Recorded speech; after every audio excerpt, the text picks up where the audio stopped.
குடும்ப அரசியல் நடத்துவதற்காகவே கூட்டணி வைத்து ஜெயிக்கும் ஒரே கட்சி திமுக என கூறியுள்ள நயினா நாகேந்திரன் 2026 தேர்தலில் எடப்பாடி பழனிசாமி தலைமையில் அதிமுக ஆட்சி அமையும் என நம்பிக்கை தெரிவித்துள்ளார். முதலமைச்சருக்கு வேற எந்த கவலையும் கிடையாது. முதலமைச்சருக்கு தன்னுடைய மகன் துணை முதலமைச்சர் உதயநிதி ஸ்டாலின் அவர்களை முதலமைச்சராக்க வேண்டும் என்பதை தவிர வேற எந்த நோக்கமும் கிடையாது.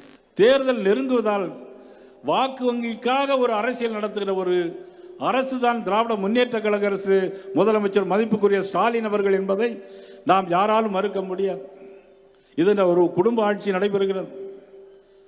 மதிப்புக்குரிய கலைஞர், அதன் பிறகு திருப்பதி ஸ்டாலின் அவர்கள், அதன் பிறகு உதயநிதி ஸ்டாலின் அவர்கள், அதுக்கப்புறம் இன்னும் பட்டியல் வச்சிருக்காங்க இன்பநிதி ஸ்டாலின் அவர்கள், அது பிறகு சுயநிதி ஸ்டாலின் அவர்கள்.